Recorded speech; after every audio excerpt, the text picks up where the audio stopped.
When she first appeared on a hoarding in Bombay in 1967, the city was agog. She had round eyes, chubby cheeks, she wore polka dots and winked mischievously back at you. She was Amul Butter's moppet, and India is still hooked to her timely and utterly catchy taglines. Did you know that Amul's sweet but cheeky moppet was the brainchild of Sylvester Dakunha, who then headed the ASP advertising agency in Bombay? He and his art director Eustace Fernandez created the Amul Girl to counter rival Paulson Butter's mascot. And it worked like a charm. The team realized they needed a character that would steal every homemaker's heart, and who better than a disarming little girl? The Amul ad's success comes largely from its clever taglines, but in the early days, the ads were simpler and more straightforward.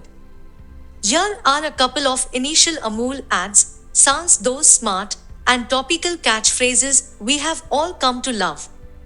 Since the ads were, and still are, put out frequently, they began to draw on current events. Soon enough, the Amul moppet was delighting in playing social critic with her deliciously irreverent lines. And Indian Airlines, the country's national carrier, virtually begs to be parodied. Amul has obliged, time and again. During another strike, in the 1990s, the Amul moppet cheekily noted, Indian Airlines serves Amul butter when it flies.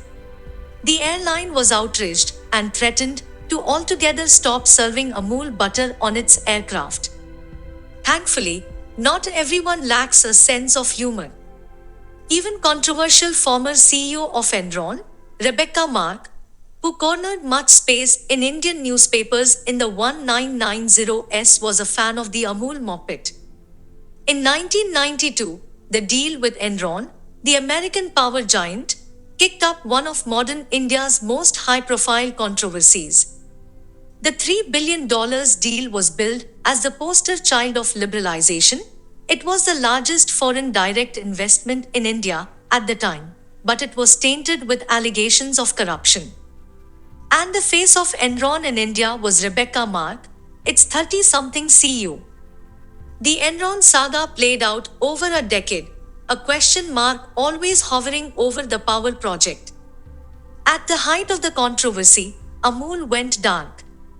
It asked ENR on Orof. Legendary painter M.F. Hussain was another Amul fan. The phase when he was artistically preoccupied with actor Madhuri Dixit is well known.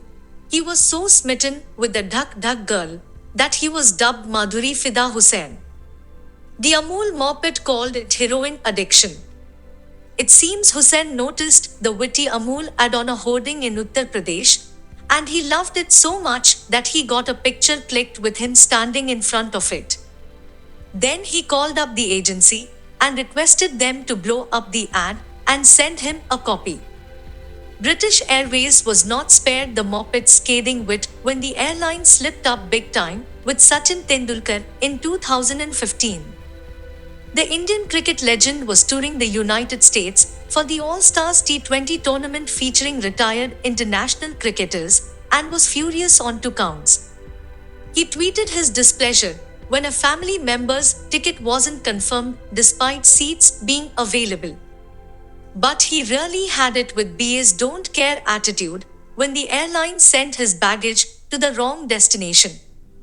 Worse, when the airline apologized and asked for his full name and address on Twitter to help resolve the issue, it was trolled by livid Indians for not recognizing their cricketing god. The airline was not happy, and it let the agency know. Over the years, Amul has called out the establishment. This was what it said during the emergency in the 1970s, referring to Sanjay Gandhi's family planning program, which involved compulsory sterilization. The Amul moppet hasn't got up to any mischief lately. She is now 54 years old. But even all these years later, when you see her up there, you know you are in for another taste of India.